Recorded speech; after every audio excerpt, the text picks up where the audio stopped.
Heard all good people say, so satisfied I'm on my way.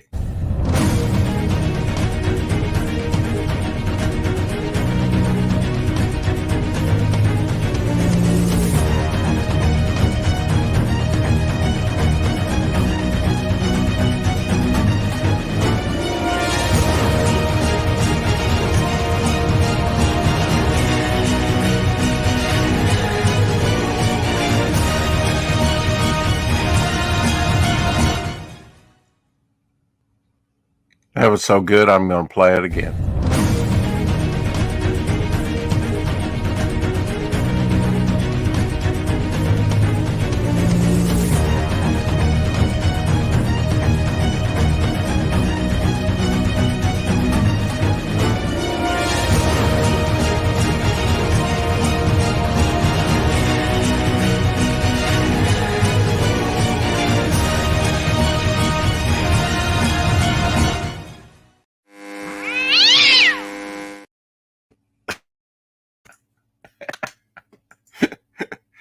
Oh, hello, everyone. Hello, Nicholas.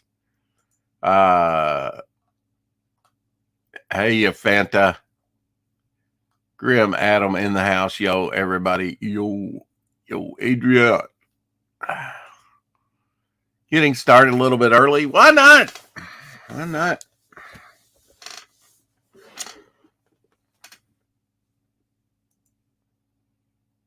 Yeah, I got nothing.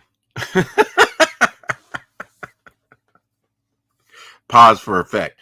Hey, Carrie. What's up, gents? What's up?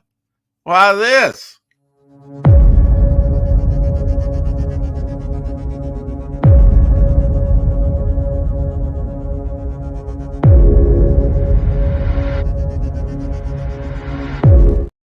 You know the thing. Hello, Shadowhawk. Hey.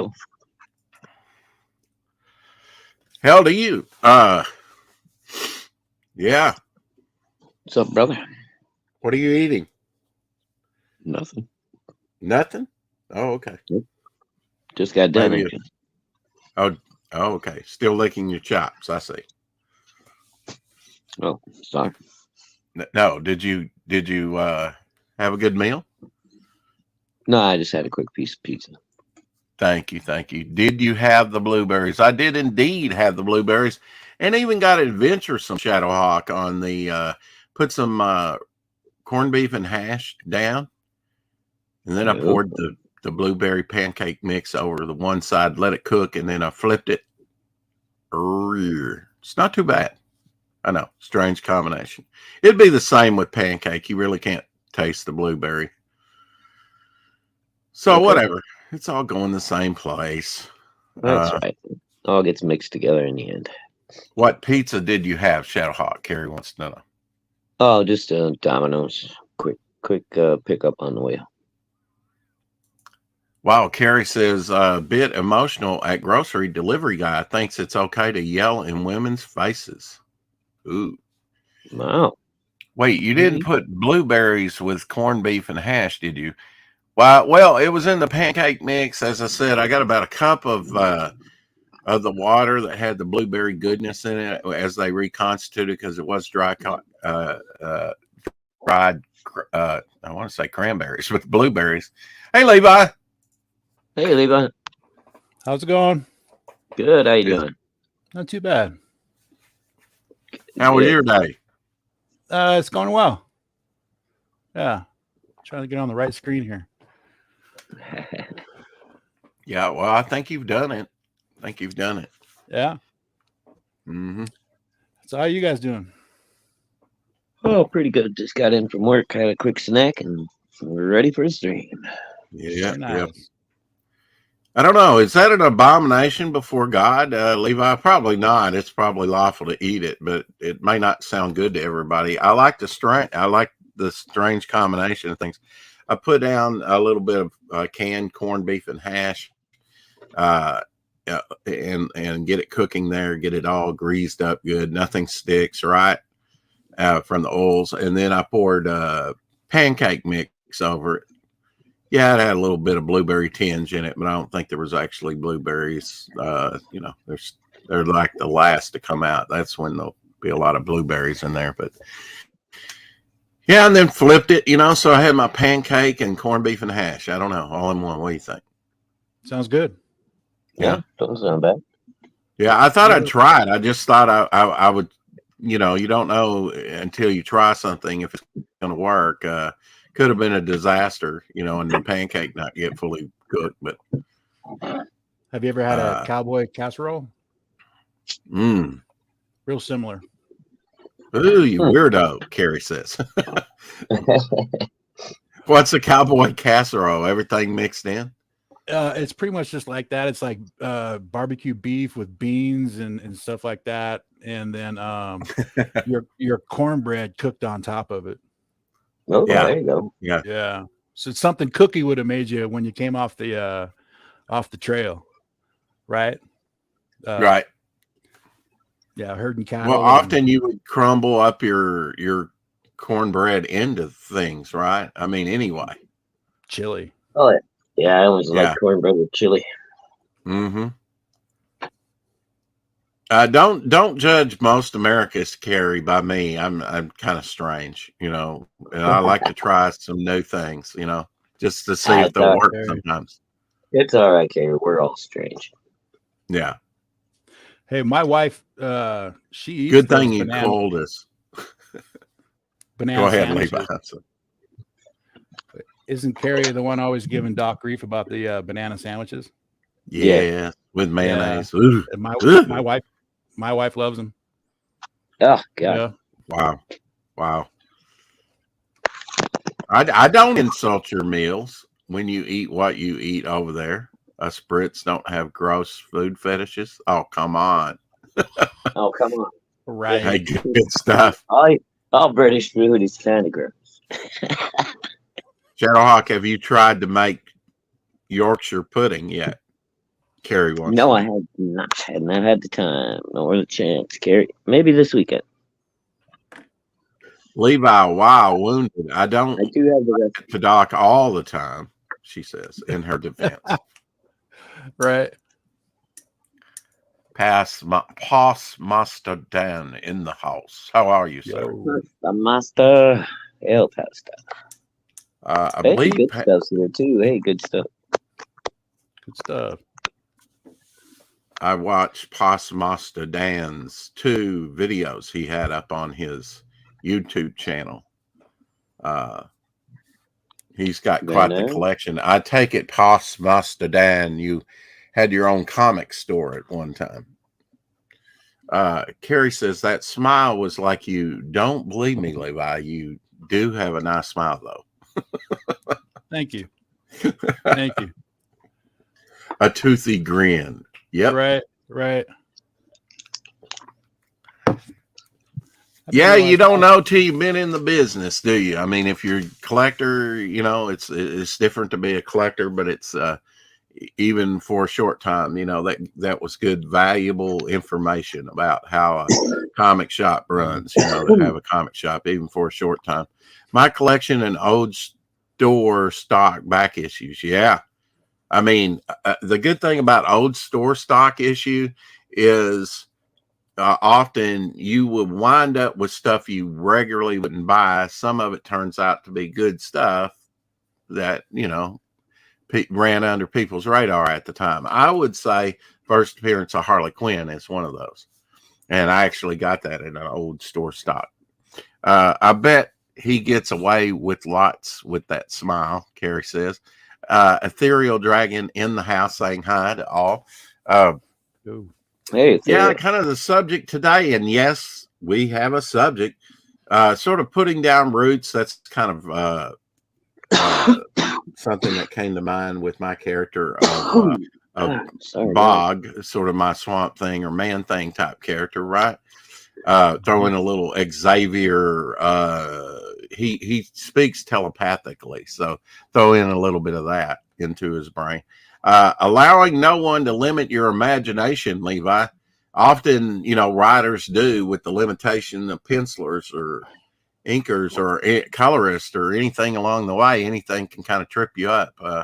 I was just kind of musing around about that. You don't need to allow anybody to limit your imagination. I'm a strong believer in that. I did a drawing one time of for the convention scene. What I was doing is I was taking the summer blockbusters, and that summer it was Wolverine versus Watchmen had come out, and Wow. as far as I was concerned that Wolverine beat him that year in the box office, right?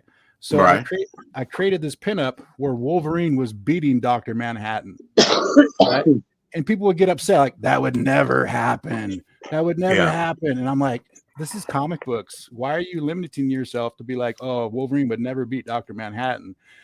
Write the story where it did. So my response back was I did a drawing where Wolverine just popped his middle claw, and he had Dr. Manhattan's head on his claw. There you go. Just kind of sitting there smiling, like, see, I can still do it, you know. Right. Well, I've seen the Fantastic Four defeat Galactus. He's pretty powerful. He eats planets. Right. I mean, on any given day. Now, Doc will disagree with this, but he's a contrarian anyway, I'm believing.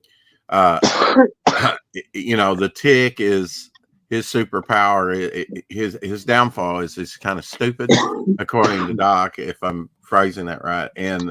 But his power is on any given day, his power is what he needs when he needs it. But Really, I mean, you have to allow for that 0.0000000 whatever infinitum 1% that any character can be beat up on any given day somehow. yeah, just figure it out, you know, whether or not he I don't know. Those are kind of fun things to muse around on, what scenario it may feel like you're painting yourself into a corner, a solution. I mean, you definitely need to have the solution if you're going to do the story. I did. Yeah. What I did was, you remember when they did Amalgama, and they'd said certain things didn't work in certain universes, like the Marvel universe doesn't have the Speed Force. So, right. And another one is the DC universe does not have adamantium. And so I figured since it was a foreign substance to Dr. Manhattan, it might confuse him for that split second and give Wolverine the edge. Well, there you go. Now that's comic book logic. I like that, thinking out of the box. Right. If they're going to set up the rules, then yeah, I'll play by them. You bet. Yeah, that's what I liked about the What If stories. One of the best. It wasn't a very good annual series. I think it came out in 93, somewhere around that early 90s, the Atlantis Attacks. But they did have I didn't even read a lot of those. I did wind up with a bunch of those in the storyline. But for the most part, I don't even know what Atlantis Attacks was about. But from the What If story, they defeated the enemy at the end, but in the What If story, it defeated that universe and went on to other universes, the multiverse. So, and I thought that was very clever because potentially, since that one Marvel universe did not defeat the enemy, the giant snakes or whatever it was, sort of almost like Thor's Ragnarok type snake, right? In Norse mythology, I thought it was very clever that entity could potentially come back to the main Marvel universe and threaten it again. Right. I thought that was really good. The Serpent's Crown, wasn't it? And then didn't it need like 7 brides or something? I can still picture the John Byrne cover where it had like Marvel Girl. I want to say like She-Hulk, and I guess maybe it was the Serpent's Crown manifest or something, and actually I started out reading those Avengers that drew in the Serpent's Crown the very first issue, 147, Vision or Scarlet Witch is holding the Serpent's Crown and running away from the mob, and Vision's I thought was a villain because I kind of misread the dialogue. And he looked kind of villainous on there. Yeah, I started out with the Serpent Squad story on like the Earth where Hyperion and all the Squadron Supreme were. Right. And you had early George Perez on his first stint on Avengers drawing it. Can't do much better than that, folks. I really enjoyed it. I totally forgot about the Serpent Squad. Actually, that made a sort of crossover into Marvel 2-in-1 and other places. It's just one of those objects that a power, right? That I guess exist in lore and mythology, or Right. you know, maybe we have them here in our own universe. I don't know. I mean, we ascribe power to certain objects. Whether it really exists or not, I don't know. I would guess, you know, if you just want to follow the science, a charged power cable could be you know, something. I worked on cars back in the 90s. I specialized in a Volkswagen shop. And I worked with my brother there. He was the lead mechanic, and I was the apprentice. And I would see, I believe in gremlins in the machine, because I would see cars. It happened to me twice, act differently around me than my brother. Yeah, That's good. Yeah, maybe you had your power dampening field on. Probably. Like maybe I was wearing too much copper that day or something. Yeah, you know, maybe your hidden mutant power was coming out and you didn't know it. Yeah. It just manifests itself around old cars that need to be fixed. Mm-hmm. Tree Goblin in the house. Hey, Tree Goblin. Hey, Tree. What say you, Shadowhawk? I don't. How was Although your day, by the way? I am surprised that Levi's brother didn't tell him not to be wearing so much jewelry while you're working on cars. That's a good way to get some fingers ripped off. No. Yeah, it is. Yeah, I don't wear any jewelry. Yeah. Yeah, no, it was just a copper joke. You know, that's usually when you're dealing with something electrical on a car, it's usually a freaking ground, you know. Yeah. Which ground is it? Go clean it. Mm-hmm. Oh, dude, I watched my ex-father-in-law accidentally cross the terminals on a battery one day while he was wearing his wedding ring. And he melted that wedding ring right into his finger, dude. Whoa. Yeah, it was not pretty.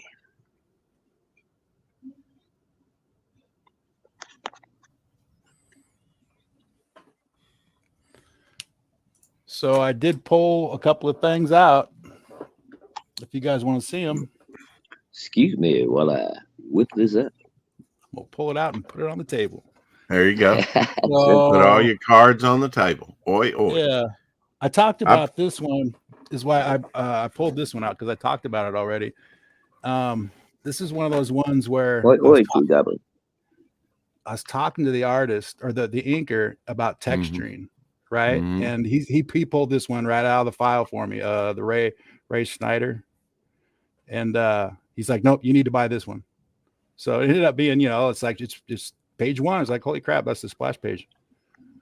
But yeah, but the texturing on it was just, I mean, multi-paneled splash page. Really? Okay. Yeah. Look at that. Yeah. Look at the texturing on those bones, though. Yeah. You know. Mm-hmm. Yeah. Nice. And what was the title on that? This is Wonder Woman. Okay. Issue 205, page 1 by Drew Johnson and Ray Snyder. And you were shopping around for some original artwork, and actually, I was getting a portfolio review. Any chance I got, I would pick a pro's brain. You know, like, hey, give me some advice. You know, take a look at my portfolio, and they would usually pull something out as an example. Yeah. And so once he didn't do that with this one, but if they pulled it out, they'd be like, you need to do this here and do this and do this. And then I'd just be like, I would just buy that piece of paper, because it would be like the textbook. He just showed me on how to do it, you know? Yeah. Mm-hmm. Yeah. Okay. And then Shadowhawk, was it G.W. Fisher? Was he one of the inkers on Shadowhawk with Valentino? Did he work? God, now you're testing me, Levi. He may have. It's been a while, brother. It's been a while. He was part of that studio, I think. He's out of Philly, and every now and then, for a couple of years, he would fly into Seattle. And so I pulled this one because I'm pretty sure G.W. Fisher was a Valentino inker. Oh, so, wow. Is this all Fisher here? Yeah, this is all Fisher. Yeah. Okay. Yeah. Is that Phoenix or? Yeah, that's Okay. Phoenix. Yeah. Yeah. I like at the bottom He did the logo bird. was a little different than what I'm used to, but yeah, that's very cool. Yeah. Did something different with the bottom border there. I pulled this one for the Comicsgate. So we got X-Men, Thunderbird, page 6, and this is a Aaron Lopresti and very cool, Randy Emberline. So, and it was that the title? Yeah, X-Men Thunderbird. X-Men Thunderbird. That's flew under my radar. I missed that. Hey, Lorenzo. Hey, Lo. I'm unfamiliar with that title. Did that come out in the early 2000s? Maybe something. I think it did. Yeah. Yeah. The stamp on the back doesn't have a date. Okay. Sometimes they do. Sometimes they don't. And then this one was another one where I was getting a portfolio review, and I pulled this one because this one got turned into a cover, and I had no idea until somebody tried buying it off of me on Comic Art Fans, right? And I was like, why does he want this so badly? Yeah, were you just posting that? It's half a page. Yeah, yeah, I was. Yeah, So it's missing the top half. So Stefano, he didn't have an 11x17 printer. So he had to print everything off at 8.5x11 on cardstock. So when he did the Gotham, the GC, Gotham City, Gotham Central, the police department book. The police department book, yeah. And all the top half would be the logo and everything, right? And this is the... Well, this is actually, this is the final, this is page 22, and it's panel B. So he had an A panel to it. So this is the last panel of the page. One panel. Issue. But now you said that this was reused as a cover? They reused it as a cover. So you go online, and they turn this into the cover of a trade for the Brazilian one. Okay. Right? Yeah. So I'm not sure if they did it like this or whatever they did, but yeah, so it's not even half a page, and the guy offered me like $500 for it. And that's the original, huh? Yeah, this is the original. How did you find out that it was used as a cover? Did you just ask him, or? I was curious. He's like, would you take 500 for it? And I was kind of like, I couldn't tell you what I paid for this. Right. Shoot, it was half a page, and he was selling his stuff dirt cheap. Yeah. So then this last one I pulled for you, Rex. Okay. So you don't know how you found out about that it was a cover? I Googled it. You Googled it. Okay. Because I'm like, why is the value of this artwork so expensive? Why does he want here's $500? Right. Isn't that right. like out of the blue? Like somebody just throw you $500. That makes you kind of curious. Like, what's the actual value on it? Sure. Yeah. Yeah. Hey, Doc. That's what I've been you magnificent bastard. Good to see you. Good to see you too. Hey, Doc. Hey, Doc. My voice is gone. Yeah, it is. It's like a rusty chainsaw. Yeah, you sound like I have the last few days. Did you wake up like that, Doc? So, true story, and I'll be quick. Okay. Our conversation yesterday about sacrificing your body for your art. Last night, I started losing my voice, and I went, oh, shit, my show is tomorrow. What am I going to do? So I contacted my co-host, as a responsible host would. Yeah. I said, Tanner, I've lost my voice. He said, I got you. Don't you worry. But I know Tanner could host the show, but he doesn't know fuck all about running the ads and all that shit. So I contacted Pops. While I was typing to Pops, he PM'd me. He said, I'm sick as a dog. I won't be there tomorrow. Wow. So I manned up and I did my show. No voice. Doc, Anyway. Good man. Doc does mine. All right, Levi. First I'm silent chomping at the YouTube. bit. Chomping at the bit. All right. Well, you said this So- one was for me. It is. So I know that you're doing a who's who official hand guide type thing for your characters, right? Right. So 1997, I find myself in Edenton, North Carolina with my wife, and her cousin says, "Hey, you like comic books? Let's go to the comic book store together." And I'm like, "Sweet, let's go." Nice. And while we're there, Colleen Duran is there, and she's signing books and stuff. And she's I know Colleen. Did she not do Distant Art? What is it? Distant Soil. Distant did- Soul. Yeah, Distant Mhm, Soul. yep. Yeah, I love that. She would often do raw pencil covers and things like that really Great. stood out. Very beautiful stuff. Yeah, great artist. So I get to talking to her, and I basically, I'm a big Marvel zombie guy. So so what would happen is I would just devour those Marvel Universes books. I love them. I love all the statistics. I love just sitting down and reading the whole history on people and stuff like that. So Right. when I seen this piece of artwork in her pile for sale, and I couldn't believe the price. The price is what was it, $15? Yeah. Yeah. Wow.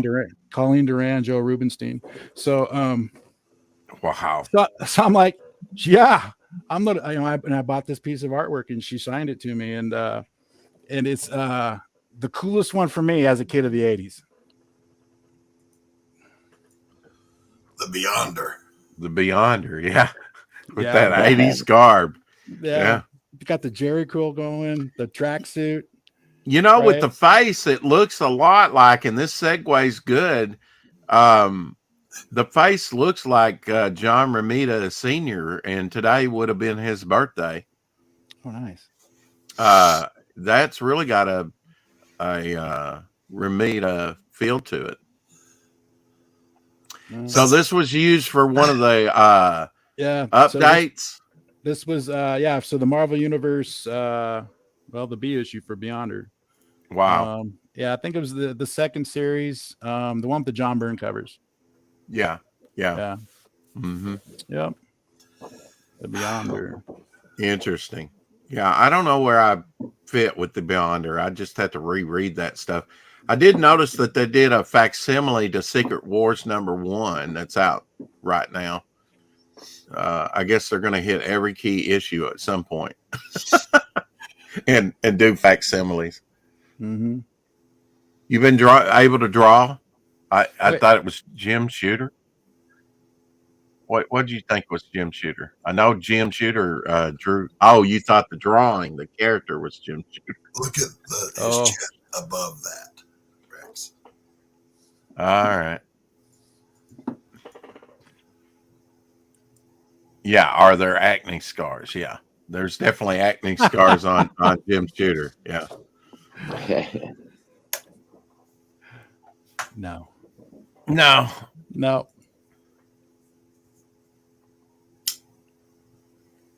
It's kind of got a David Hasselhoff feel to it. That's what I'm saying. her stuff reminds me of Jan, what's her name, that used to draw Warlord there for a little bit after Mike Grell. Dursuma? Yeah, Dursuma. Yeah. Jan Dursuma. There are some women artists out there. Good ones. Yeah. Yeah. All the Mhm. ElfQuest stuff, beautiful stuff. I always thought beautiful drawings. Love the big eyes, the big elf eyes and stuff. I mean, being different, you know. Jim will shoot me if we ever. It jumped on me. So if we ever meet, yeah. Oh, sorry. Dedication. Hashtag Comicsgate. Mm-hmm. Shane Cat Peppy Davis. Back at work on Inglorious Rex 2 pages. Have a couple of pages left to go. I opted out of the nerve blocker so I can still draw. Not gonna lie, it hurts like hell. What'd he do? He tore his bicep. Oh shit, really? How in the hell did he do that? I mean, I don't know. It happens. Well, Kerry, the strange thing is there's nothing except the laryngitis that's out of the normal for me. So your nose is red from itching from the narcotics. It's That's what they do. It's the normal smoker's hack, but for whatever reason, starting last night, I got this laryngitis. But I remembered that I always had laryngitis when I was working on Paris Island, and there's a different voice you can use to get around it, and that's this. Yeah, go deeper. Well, it's a very I was a father of a newborn baby. You were a father of a what? Of a newborn baby. Okay. Well, I was stationed there. So that little boy's earliest memories of me were going, rock-a-bye baby in the treetop. Just saying. You working on your project, Levi? Do you tape your page down to your drawing board? No. How do you do it? No. I have just put it on the ledge there. I have a clip. Okay. Yeah. Can't really see that. Yeah. Oh, I see the clip, but I mean the artwork. What I was wondering what you were working on. Anything you can show? Oh yeah. It's mine. I can always show it. Okay. So this is chapter 4. Just, spoilers. Didn't want to give it away. Wow. So you're really working, you're figuring it out panel, like the first panel and the last panel not done. Their stats. Okay. Yeah. All right. Yep. Because part of this is the entire chapter 4 is all a flashback scene. It's not a flashback scene. It's him remembering what happened. It's the heel turn or the Judas. It's the betrayal. Chapter 4 is. So it's an exposition page. It's this. Yeah. He's thinking back on it. It's 10 years later, and he's thinking back on what he's done. Right. So ask Mr. Dan. I don't know if he's serious or not, but he says, "Is that your light box as well?" Yeah. Yep. Yeah. I can just put it up underneath it like that. Oh, okay. All right. Yeah. Yeah. Yep. Pretty handy. That's a smart man right there. Now it doesn't heat up, does it? No. There's enough space Aha. there. Aha, yeah. He says. Aha. Nifty. That's very clever, man. Good job. Now, did you make that yourself, Levi? Yeah. Yep. Yeah. So did you just take thick plexiglass? Yeah, it's thick plexiglass. And then once it's where's my hang on. Looks like you might be home alone right now. Everything's turned off except your light box. No, Dad's over there in the chair. Oh, okay. Yeah, he's there. Hey, Dad. They're saying hi. So it's come on, get back over here. So, man, that was a lot of work just to show that. Yeah. So I put this thing slides on and off, and this is where once I disassemble the laptop and I put the screen on top of here, and then I can do my digital stuff as well. Yeah, that's just the brace for holding up the laptop. Okay, I was gonna ask you what that was. Yeah. I mean, oh, look at that PVC pipe. Yeah, just PVC pipe. Yeah. And you just got like something for the PVC pipe to fit over on both sides? Yeah, it's just 2 screws. Oh, okay. All right. Yeah, right there. 2 screws.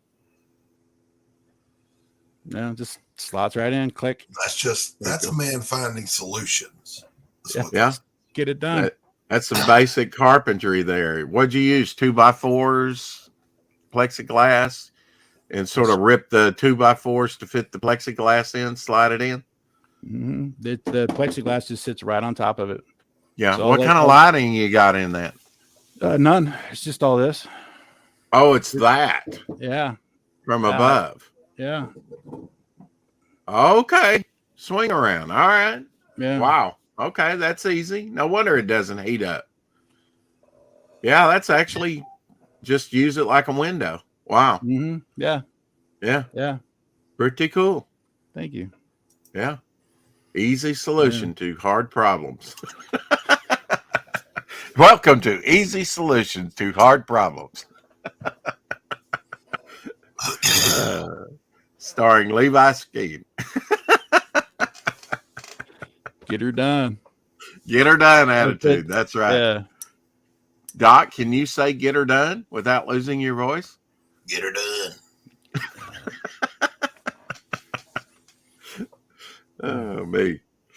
I don't know which is worse, Doc or Shadowhawk. You know, he's kind of been feeling it in his voice the last couple of days as well. I sound worse than I feel. Yeah, well, I guess that's a good thing. All right, here's the tapestry update for today. Yeah, still wrinkly after, not quite 2 months, but could be, you know. I was assured within 2 weeks that thing would straighten out, but I think Anthony somehow told a tall one on that. I don't know.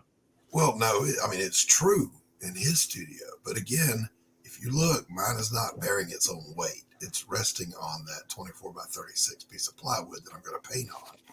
Well, yeah, you need to unrest it for 2 weeks and see if that thing will straighten out. I would really love to find out. I'm going to go throw it in the dryer. No, don't do that. No, it's not fair.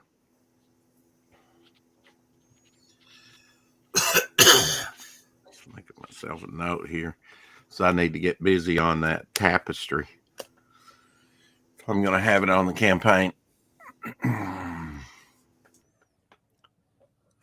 How many people you got? Oh, on the sign up? Yeah. Let me check. Last time I looked, it was 109.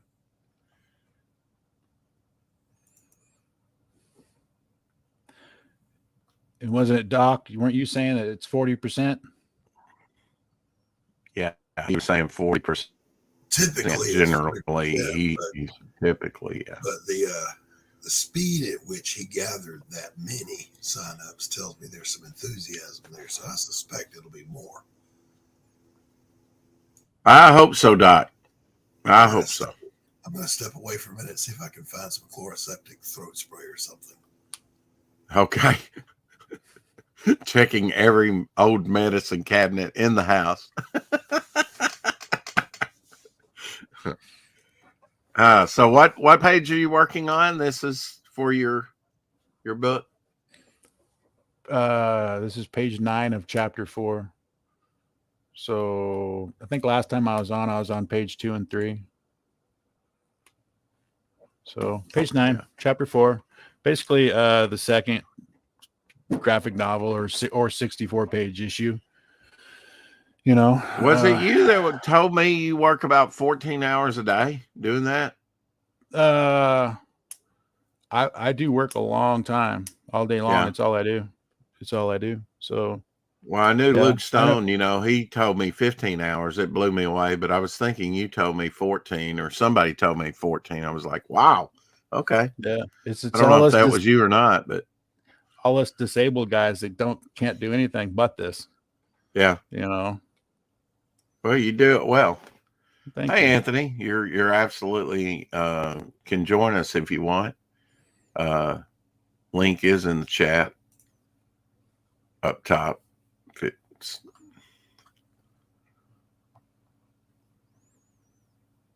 But there's so many ways you can kind of sabotage your own thinking, while trying to make something, Again, I think comics, unless you do the rare gem that does all the work yourself, which is more time consuming than a collaborative effort can be, depending on the speed of the artist. I know some artists that they could probably do a monthly. I killed that concept a long time ago. He says, let me get my shirt on. Anthony. He's in Arkansas. No shirts, no shoes, no service. Haven't you heard that, sir? Apparently not. He goes to Walmart shirtless. You can't come in here like that. Why? Have you never seen one before? Not sprayed green. Well, I've been to the football game. Quit hiding on me.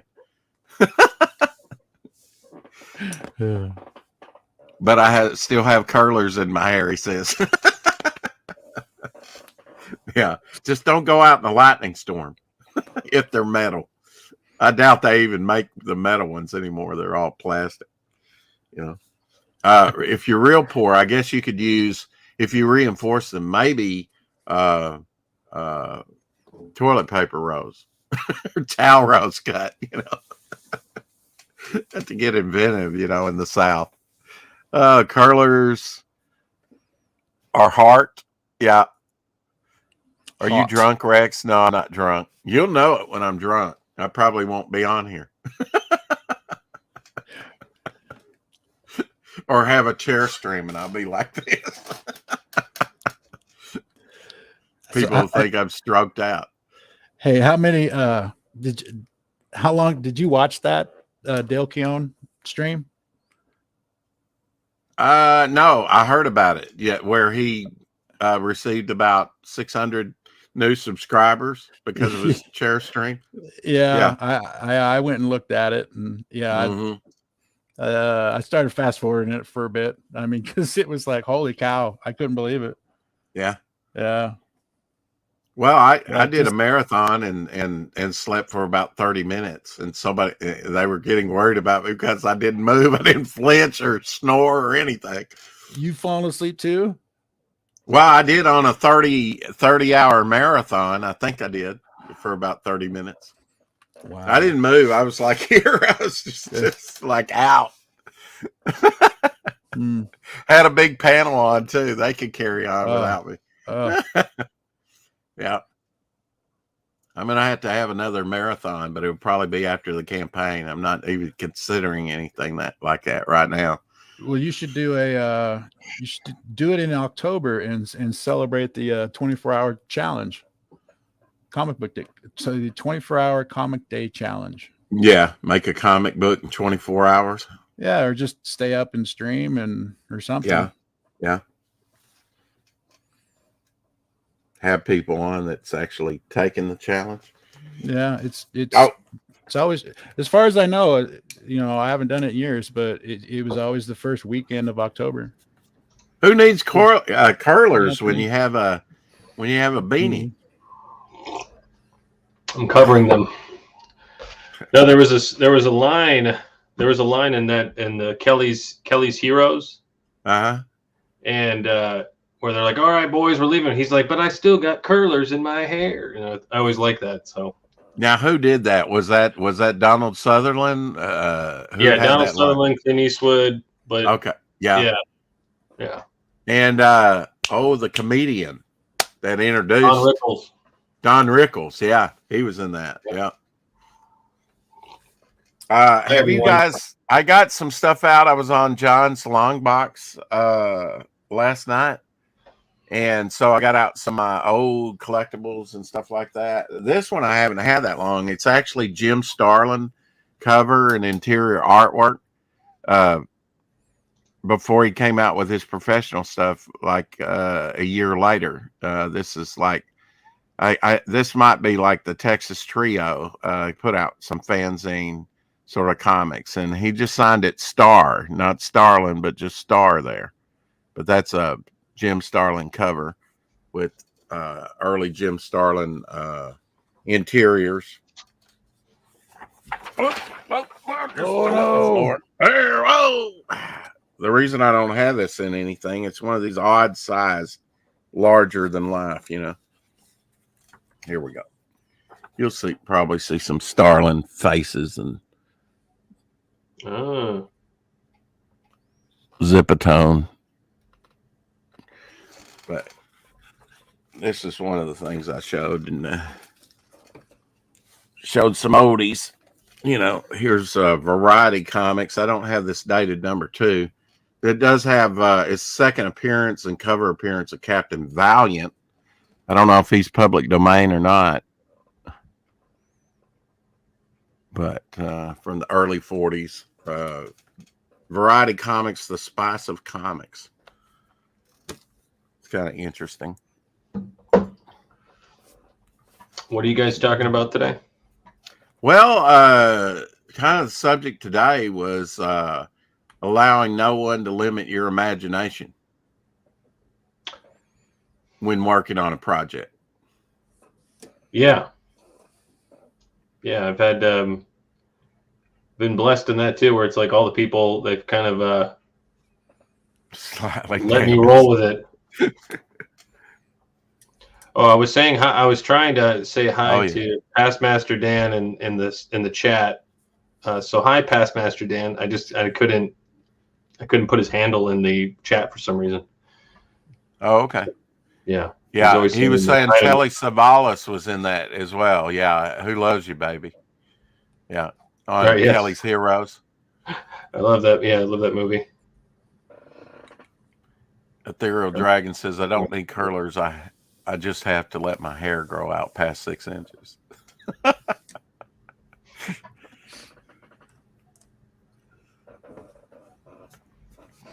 Yeah, I mean, has anybody tried to limit your imagination on a project, Anthony? Or like it was always I didn't get to the part where in my backstory when I was talking to you guys, I worked for Daily Wire from 2018 to 2021, and I still do work for them. You guys know who Daily Wire is, right? I mean, we're all okay. And then so I worked with them, and I finally got to work on a comic book with them, and that was after I had quit. I quit right at the beginning of 2021, and I keep getting work as a freelance with them and just doing art here and there. And they had a comic book project, and I think I just myself botched it. But because I really did not want to work with them because the edits, it's just so that's what it was. It was just like I didn't get to do what I wanted creatively, and it took forever to just do 3 pages for them because of all the edits that they had. I created the characters. I wanted them to look like this for this short story that Ben Shapiro had that he came up with this like science fiction-y thing. And I was like, okay, cool. So let me make it pretty fun. Let me do this. And they just were not liking like one of the characters they came up with. And then yeah, so it was just a lot of edits, like unnecessarily. Like, I mean, like, what's the point? I mean, like, I'm like, okay, I guess. I mean, like, if they don't like my characters, they don't like the way they look, right? That's fine. I was like, that's fine. We could work, but it was just like like, I don't know why they were doing like. So I was always like, not sure. Maybe it was like a mixture of that. I just didn't really know what their vision for it was. Like everybody, because there was like 4 different people giving suggestions, and I was like, am I doing? Does anybody know that's what made me understand. Like, okay, usually there should be only like 2 people or something. Yeah. Like there should be somebody with a vision for this. Like, let me roll with it. Let me go with it. Because knowing Daily Wire, they probably would hire a Brazilian to do it and throw 3D models in. Mm-hmm. They probably would just so they could have, and this is, and before all this drama happened with Eric July right now, I mean, this is like in the conservative spheres, and I'm like a full-blown conservative, okay? Conservative artist. I've been trying to help out the conservative movement with my art. Right. For a long time. So it's like with the conservative movement, like they just like want something out. It's like people are bringing up stuff like, product. I think Ethan was talking about, they want to make product, and that's exactly what it is. This is what, I mean, I've been a part of this, like trying to do something that looks good, that looks cool. Like my whole thing is make it look good, make it look cool. And I wanted to try to make the conservatives look cool. And they don't want that. They don't want that. So it was I love a lot of people on the conservative movement. I really want to work with them, but man, oh man, are they stifling. The Daily Wire is really stifling when it comes to creativity. It's like, whew. So that's the time when I worked with Daily Wire. That was probably the most stifling creatively I've ever been, because it's when you work with conservatives and you work with Christians, it's so hard. And I'm a conservative Christian, so I mean, like, and I get it. I'm like, okay, I need to be pulled in a bit, but not. I mean, geez, too many cooks in the kitchen trying to stir the pot, and not enough of them understanding how the industry works or how the actual process works. Right. Yeah. It was tough. It was tough. Always tough working there. I don't know how many things I pitched and how many things I drew for them, because I wanted it to make it look good. But like, I was going to draw Matt Walsh's book that I don't know if you guys heard about that one, that Matt Walsh made a book about identifying as a walrus. Oh, wow. Boy. Yeah. And man, and they didn't want it to look good. They just wanted it out. And then if you go look at the book, you just go on Amazon, look up Matt Walsh's book, and look what they did. It's garbage. Story's good. The story's fine, but they needed to look cool, and they don't. It doesn't look good at all. It's just a book. It's out. That's all they want. So it's hard. It's very, very difficult. That's why, like, I understand what's going on with the whole Eric July thing with Blaze and with all them and all this stuff being brought up. I mean, it's not a coincidence that it looks the way it does. That's why I was always hesitant, always right from the beginning, to back it, because I didn't like the way the art looked. Ryan says, Ryan Cardinal, I've worked on a comic project for a company, and the sheer amount of revisions was mind-boggling. Uncreative people cannot see sort of that inner vision, right, that the artist needs to have, unless it's a final product. Then they want edits on finalized work. I could see that. Yeah, it's tough. Yeah, but it's when you get like you say, collaborate with maybe one person, and they're kind of seeing your vision, you're seeing what they want as well, their vision, however that works, whoever's sort of in charge of it, that can be a beautiful thing. I think, comics, unlike a lot of things, like I say, one person can do it. It is a daunting task, but it's like anything, you practice, right? You keep at it if you have a desire to do it, but it's mainly a collaborative effort, I would think, in most cases.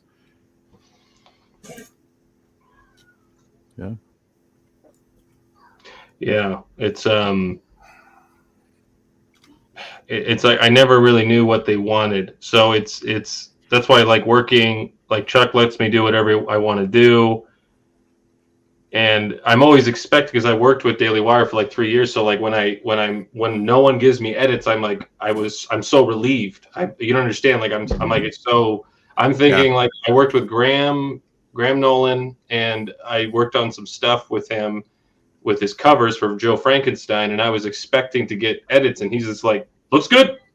Looks great. Love it. You know, it was like done. I was like, oh, okay. Yeah. And then with like Shane Davis, I was working on Extend I was working on the supplemental for Extend, and I sent him my storyboards and no edits. I was like, oh, okay.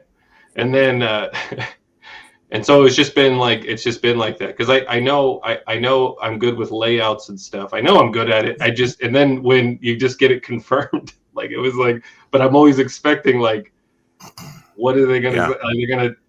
Am I going to have to spend? It takes a long time. One of the longest processes is getting what you want, how you want it to look on the page.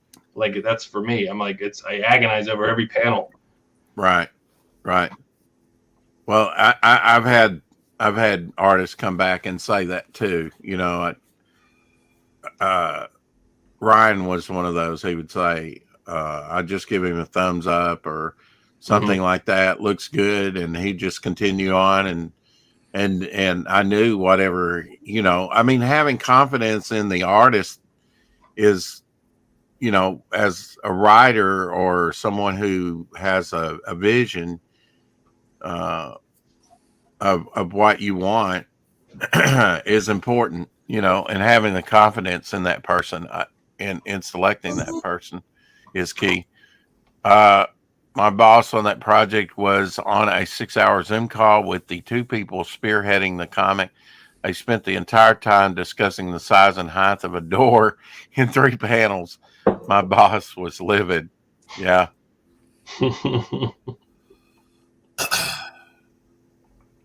Yeah, this book right here.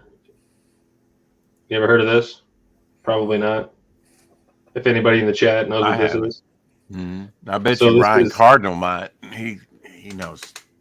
So this is a manga called Bakuman, and it's about 20 volumes. And all this is about it's like, is manga a gamble, or can you actually like have a full-time career doing it and actually make money doing it?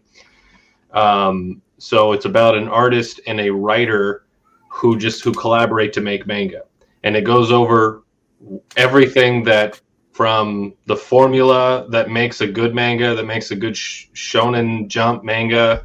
It goes through all of that stuff, and it goes through all the ins and outs about writers and about artists and what makes a good panel, what doesn't, all that kind of. It's all very technical, and they make it into this sort of, if you're familiar with the Shonen Jump formula, you know, where it's like, you have a hero and then he comes up against a guy who's as strong as him, and he defeats him, and then you go to the next. It's a battle manga, so then you go to the next guy and it's an even stronger person, and then he has to figure out a way to defeat him, and then the next.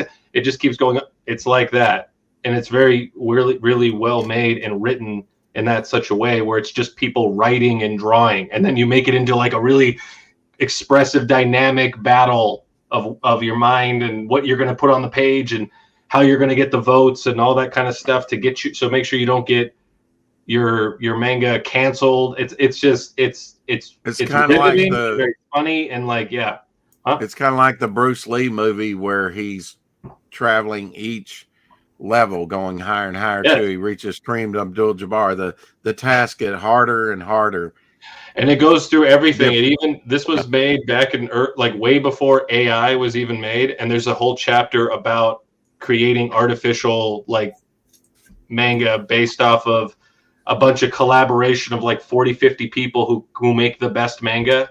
So it's like, what's the best? It's like, because usually you have one person. So this guy creates a whole business model based off of he builds this company, and he had like 50, 60 people who all they do is read manga, and then they put their ideas on a computer and they all go to him, and that's what he puts in. He selects the best ideas and he puts it in his story. So it's like, and then that's a whole debate back and forth about why does it fail? Does it succeed? Is it like, and then why not, and why is it good? Why is it not? So they have that debate. This is like 15 years ago. Yeah. It's really cool. So I do suggest that this series, everybody should read this. It's very, very good. Bakuman. Ryan says only manga can make a manga about making a manga, then have it completely compelling to read. It's so good. It's so good. Yeah. I looked it up, and you can get the complete set for $235. It's worth it. Yeah, because it's like every one of these is $10 each. It's $200, but you get a nice little box, or something. Yeah, nice little compressed presentation for it for your collection that might actually retain its value. Anthony, you probably know more about this than I do. Does manga? Does it? I mean, I guess it's like any other comic, right? Some of these comics become collectible and actually go up in value. Yeah, it just depends. Or does it have to be like a nice presentation set, you think? Well, I've seen, there's like, see, I don't know. Because what I see is that there's stuff that goes out of print. Like right now, like a lot of even huge manga that's like still good selling, like they'll still sell it in the stores, right? But there's manga that's for some reason, like, I don't know, I read this one and it was hard to find, and they were selling whatever was available, and they were like $50-$60 or something like that, just because at the moment they were hard to find, or they weren't printing them for some reason. And then it went back into print, and then it was in regular price, just regular retail price. So I don't know. I've never seen that before. I mean, old manga, it's stuff that's hard to get. That goes out of print, and there's supply and demand problems. There's some manga that I do want to get, and I can't. There's no English. You can't even get it in English. You have to get it in either Japanese or French, and it's hard to find. And I really want to get that one. And there's just stuff there's like this, like Chuck Dixon talked about this one about fishing. It's all about fishing, and you could get those manga, but you can get them all in Japanese. But then some of them are still hard to find. They're like they're like $40-$50 each or something like that. And they're only in Japanese. You can't get no one scans them and translates them or anything like that. But I don't know. It's not. I would just say I don't know. I don't know if it's at that point. I guess you're just buying it for the visuals, right? I mean, you can't get the story unless you know Japanese.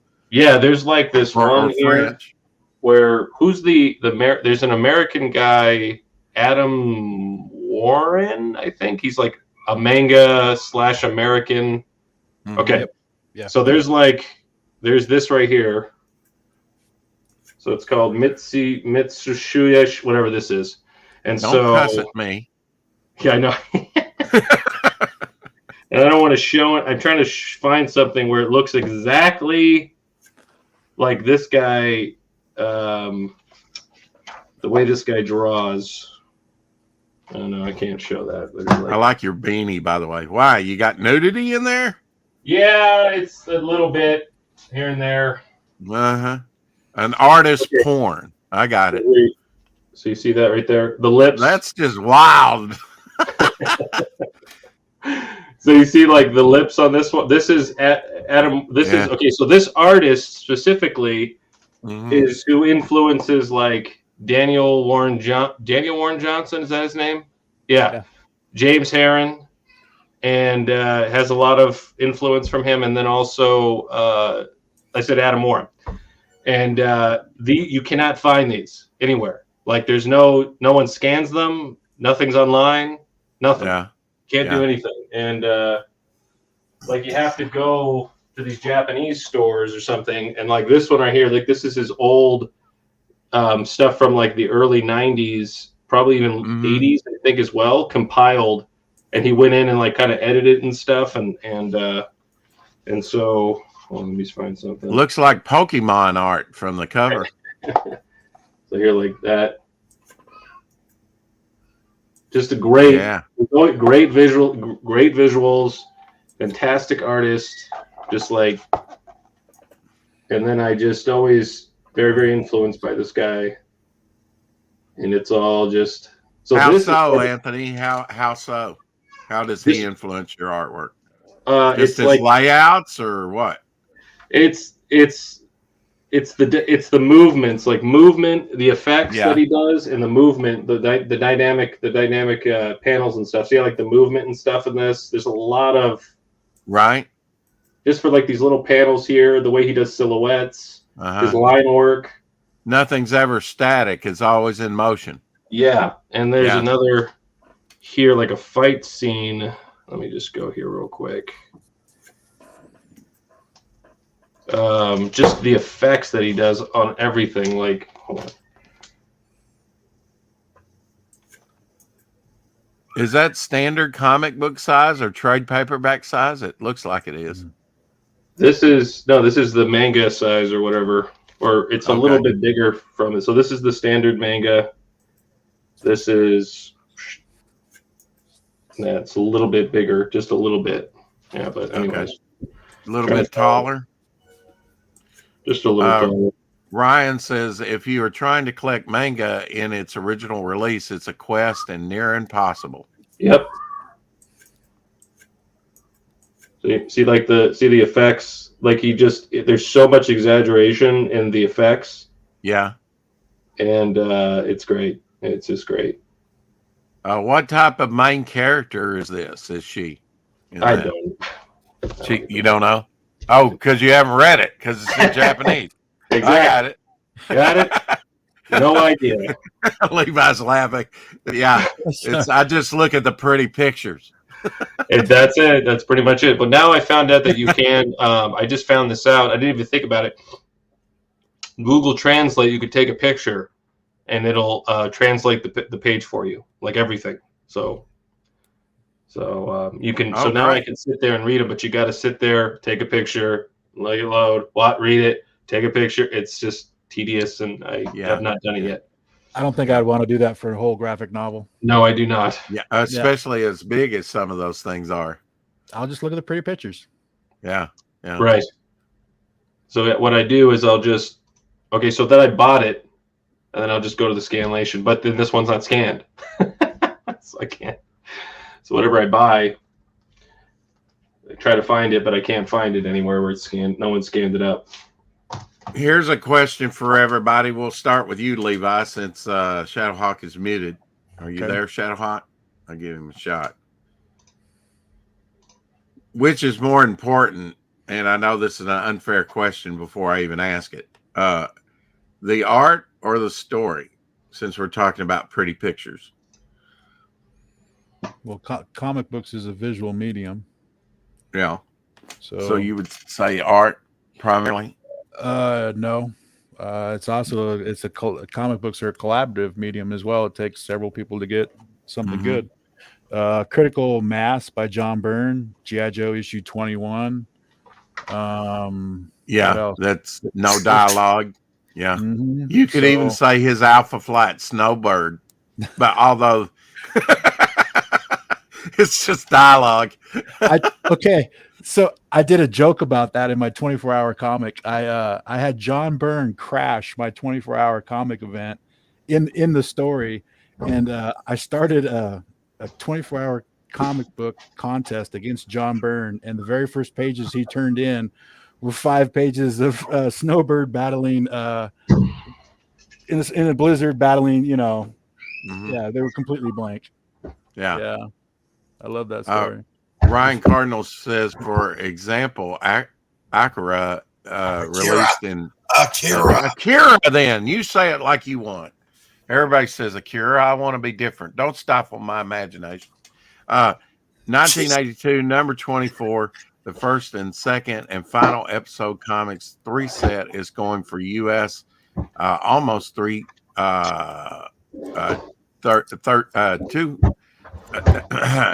I'll get it, Doc. Just don't pressure me. $2,300 on eBay. There. I know that was a stretch. Rex. Wow. That's a lot of money. I got to process this stuff, Doc. It takes me a moment. Now, I often bump the replay button. back myself up. Sound it out. Sound it out. Anthony, what do you think? Primarily visual, the story more important than the visual, or vice versa? Or, I know it's an unfair statement or question. Well, I think it's like it is both. It is a both thing, but again, if the art is bad, I'm sorry, I can't. I don't care how well written it is. Like, even with the art itself too, there has to be something, even if it's bad. I mean, like, there has to be some sort of like sequential storytelling talent. Like, you can even take bad art and, you know, if you're not very good, but there has to be a way to do it. So it always kind of leans more towards the art more and more, because it's just, if it's bad, if it's like, because like I said, like, I'll just buy a comic just for the way it looks. Like, that's all I did early on. I did not care about the story. I would just look at the characters. That's all I did. Yeah. So it really did depend on the artist. So it's like comics is a visual medium. Yeah. Writers, yes, they're important. And sometimes, like, I mean, it's sometimes the good writing can really bring out the artist. And, you know, depending on, you know, like when those collaboration efforts and stuff like that I've been in, right? Stuff that Chuck does, the stuff that Nondor did with Seasons, it really did. Yeah, like with me, I took the writing and I did something with it. You know, I did something. I was allowed to do this, and I think that kind of went into he allowed me to be creative with it. Yeah, and rather than him just being like, oh, it's got to be like this. So I always say, writers, get out of the way, and let the artist use his imagination. He might deliver a better product for you, right? And I think that was Archie Goodwin. He said that. He said, get out of the way, writer. And he was a writer, right? It's like he was a writer. He said to get out of the way. Writers, get out of the way. Let the artist do his thing. I've seen comics that the art wasn't totally trash, but I mean, I've probably seen that too, but where the story is better than the art. And I've seen stories where the art is better than the story. Yep. But it's great when they both sync up. Right. How about you, Doc? Writing or art, which is more important? Or are they equally important? It's a loaded question, because I know it is. The medium requires both. Right. And I'll say this, you know, great art will get you to buy a comic. Great writing will get you to come back to it. Look there. You see? Hello. Say hi. Say hi. Hello. Hello. There you go. All right, he's coming in to bother me. Here. To bother me. There you go.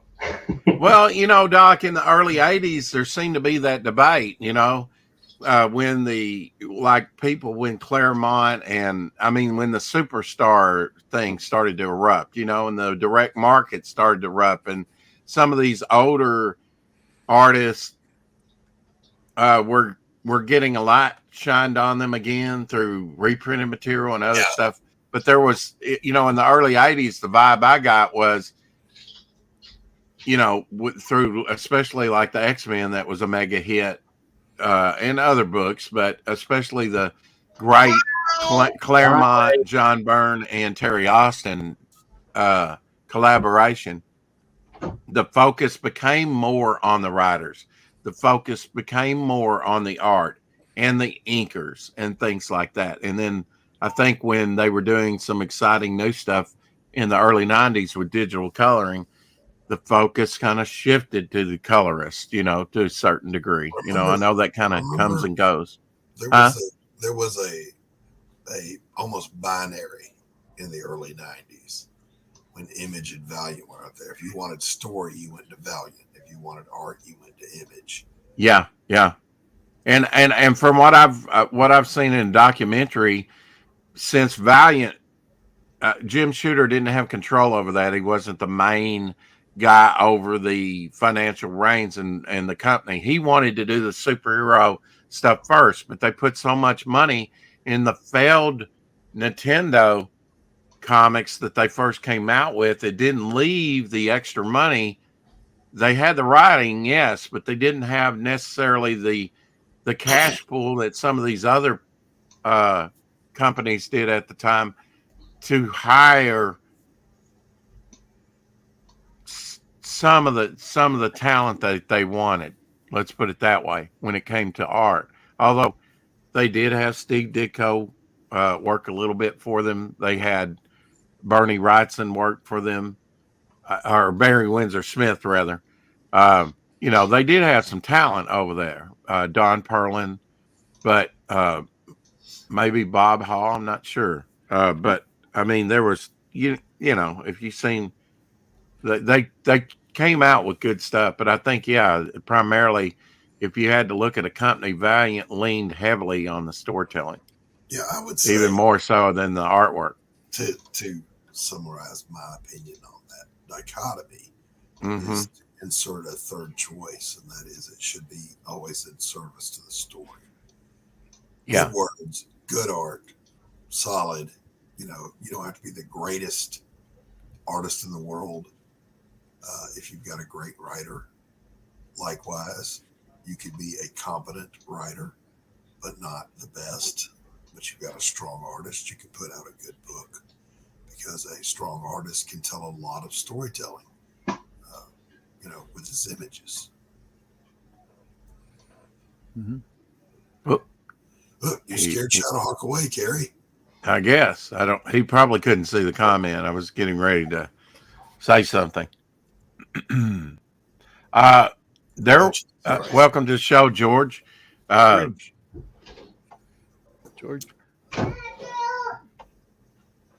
You know why Valiant really went bankrupt? Is because they were selling the market that they were trying to sell to was 2 and 3 year olds, and those guys don't even have a bank account yet.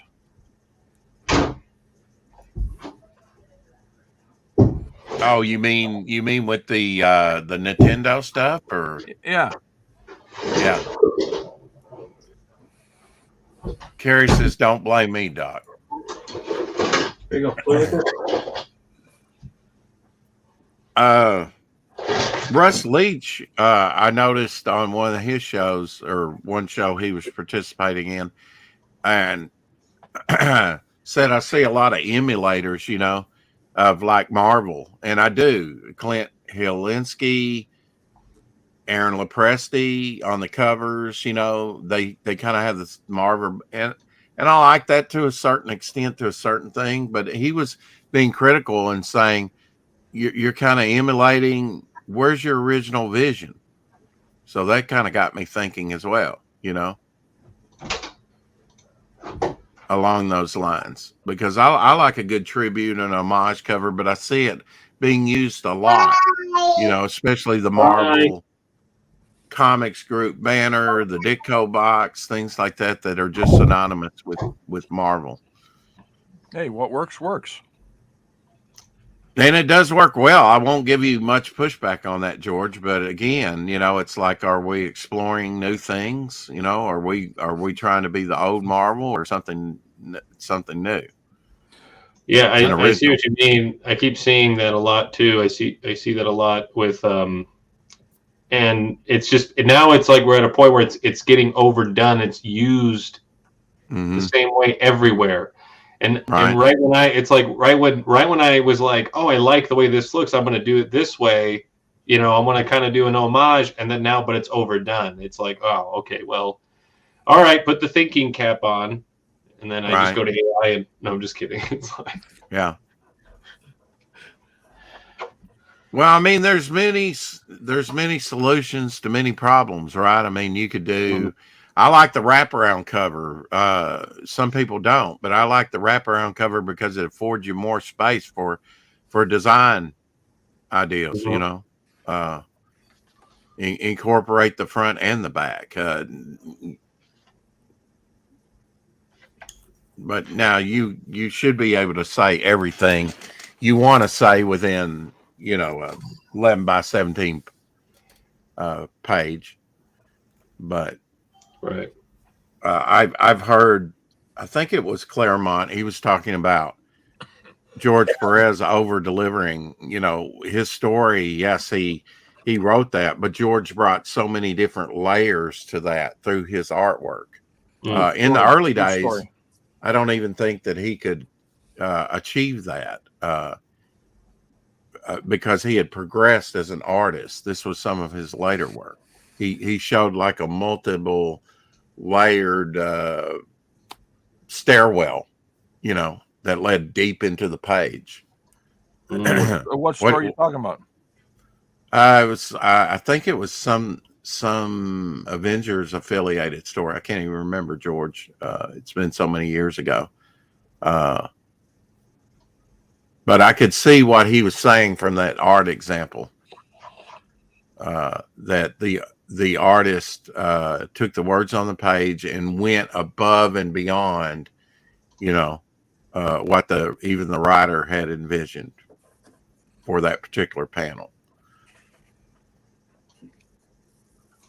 I mean, if you can get the writer that's telling the story that he wants to tell and he's firing on all cylinders, and you can get an artist that can maybe exceed your expectations and still convey that story, then you might have something great. It might be the artist spending more time on that particular panel. Maybe the writer's, it's just a panel to him. He spends, right. X amount of time on it, and the penciler has to put a lot more thought into it. And that's just snowballing. And I listened to a documentary recently, and the designer of the TV set was saying to the writer, why do you often say in your scripts a blank white room or something? He was like, just saying, you fill in the gaps. You put in there something that fits the story. He didn't feel like he needed to, an ornate 16th century Baroque, something, he didn't have to fill in the gaps. Some would say that's lazy writing, but it's not because I can tell you, John Byrne, when he was writing a story, and John Romita Jr. was drawing the comic book Spider-Man, I believe. Okay. John Byrne just said, okay, for the next 3 pages, Spider-Man's fighting this bad guy, and the outcome is the bad guy wins, and that was it. And he just let Romita go. Yeah, that's how like Shane gives me script, and I'm not used to that. I'm not used to that Marvel. I was like the Marvel way of doing it. So he just tells me like, this is what 18 through 20 pages, pages 18 through 20 are. This is what's supposed to be happening, and then I storyboard it, and he's fine with it. And I was like, okay, cool. And it's fun. And then a part of me is like, I really want to know what is going on in this right now. I really wish there's more to it. More direction. But then I'll just ask Shane. I'll just ask him, I'll ask them, and I'll say, what do I do here? Like, can I add this? Is this something I can do? It's hard to crawl in someone's head and know their thought process. Hold on 1 second, guys. Okay. Not really. You just use a number 2 bone saw. Okay. Now, George, I want to ask you the same questions. Which is more important in your view? Or I know it's a loaded question. The writer or the art for for comic books, it's the art. For novels, it's the writer. Yeah. Well, no real, in most novels, no artwork. So yeah, I could see that. Maybe chapter break artwork. No, just the art. That's it. There's no reconsideration. Why? It's because it's a very simple thing. Everybody said it, including Stan Lee and Jack Kirby. When you're across the room or on the other side of the street, and you're looking at a window full of books, you see a particular book that you might be interested in, it's all about the art. That's it. Yeah, but if you want them to come back and buy the next issue, the story better be good. Irrelevant. No, it's not. The point is, the art is what caught your attention. Depending upon the age I'm of not talking about anything else. The fish net or the fish hook or whatever you want to call it is the art. George, I wasn't disagreeing with you. What I was saying was to continue to sell to that customer you attracted with the art, there needs to be some substance between the covers. Yeah. Okay. Again, I call bullshit on that. Why? Because people would actually just buy a comic book drawn by Frank Miller, even though he didn't write it. People would buy a comic book drawn by John Byrne, even though he didn't write it. So you're people go, okay, so what's going on? People buy a comic book of Superman, Kirk Swan. So your point of without is because anecdotal. How many writers have come and gone while Kirk Swan was drawing Superman? Many.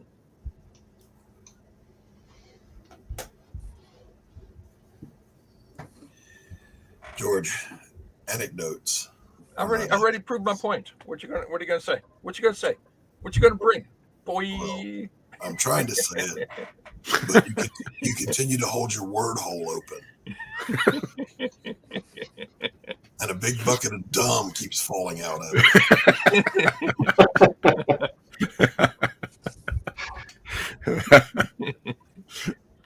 Oh, man. Okay, people bought McFarlane's Spider-Man, even though the story sucked. There you go. Well, I was hooked by George Perez art, but it was, the story was just as important of what the visuals was putting down to me. It seemed like that hooked me.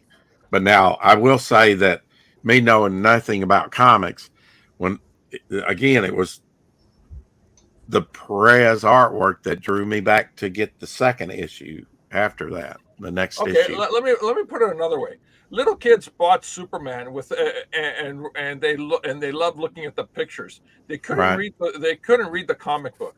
They had to learn how to read the comic book. Right. Okay, there you go. It wasn't about the story, it was about the pictures. So your point is to analogize the entire comic reading world with little kids who can't read. Good point, George. Yes. That's because right now it depends on the age. Reading the headlines. Well, then by your own argument, George, Valiant should have been a success. No, they were stupid. Because they were marketing to those little kids you're talking about. Yeah, but those little kids don't have a bank account. The artwork wasn't there for it. Yeah. No disrespect to the Valiant artists. No, yeah, exactly. They weren't they were mismarketing the products. Valiant had very adult comic books. I mean, come on, man. Later on. You got to realize George is an expert on all subjects. Just ask him. I lived many lifetimes. I got a huge talent stack. I will say reincarnation confirmed. I'll say a few phrases here: the Phoenix Saga, the Korvac Saga, the Infinity Gauntlet. The Man Without Fear. They crossed several different comic books. Same story. People followed them regardless of whether the art was good or bad. They followed the story. Checkmate, bitch. Big. They followed the story, even though it went across multiple comic books and multiple artists. Very good. You repeated what I said. Right. Okay. Yeah, I was waiting for the shoe to drop on that one. Okay, so what's your point? It was the story, not the art. Maybe it was the addiction of the collector because this is the big event, you're talking about narcissistic collections. No, I'm talking about following a good story. No, it's not. Come on, man. You know as much as everybody else. When you're collecting comic books and you're missing that one issue because it was just happened to be mentioned in one of those little boxes. By the way, this little thing that just was spoken by Peter Parker happened in Thor number 455, and you go like, God damn it, my Spider-Man collection is not complete now until I go get Thor 455. That's what you're talking about, Doc. No, I'm talking about following a story. It's not complicated, George. They're small words. What's the argument being made right now? I thought they were small. I have no idea. I'm trying to find that moment where I go, oh, okay. Because it's like, no, I'm not sure. I'm not going to try to summarize. Well, I posed the same question to George as I did you and Levi about which is more important, the visuals or the story. I can see where the art, the visuals are what drew me in to comics, but the story held me as well, right, and made me a reader. But I definitely needed the visuals. Yeah, my son, he can't read yet. He's not there yet. Right. But he is drawn to certain books because of what I'm reading to him, right? So he'll go to the same book. He has tons of books. He loves going through them, flipping through them, but he'll go to specific ones he wants me to read. I don't know. It's like he doesn't know what, I'm thinking like, does he know what's going on? Apparently he does, because he wants to read, Spooky Old Tree by the Berenstain Bears or something, because he likes the way what's happening, how I'm telling him the story. Right. So I don't know, because it's like he has his favorites even at a young age. Yeah, it's crazy. The analogy, I don't know if that's, the apt analogy would be, you see a restaurant with brilliant advertisement, signage. It looks amazing. You go in, the food is shit. You don't go back. Period. Mom and pop place, run down, just has a sign that says eat. You go in, the food is good. You'll go back. Okay, yeah, but you just proved my point. You just proved my point. Hang on a second. This kind of still goes back to what I've been saying too, depending upon the age. Okay, depending upon the age of the person picking up the book. That the food argument there is McDonald's. Kids will go back there every time, and the food is shit. Yeah. But the kids are attracted to the McDonald's. So I think it really depends upon the age. If your IQ is above George's, you go where the food is good. If you're George level IQ, you go to McDonald's. But that's what most of the comic world is. George, is that what you think of your customers? Let's get you on record right now, George. Is that what you think of your customers? Clown every food. Customer. Every customer needs to be handheld and told that, hey, this book you're about to read is your first book, and here's your characters. Here's Dodge, evade,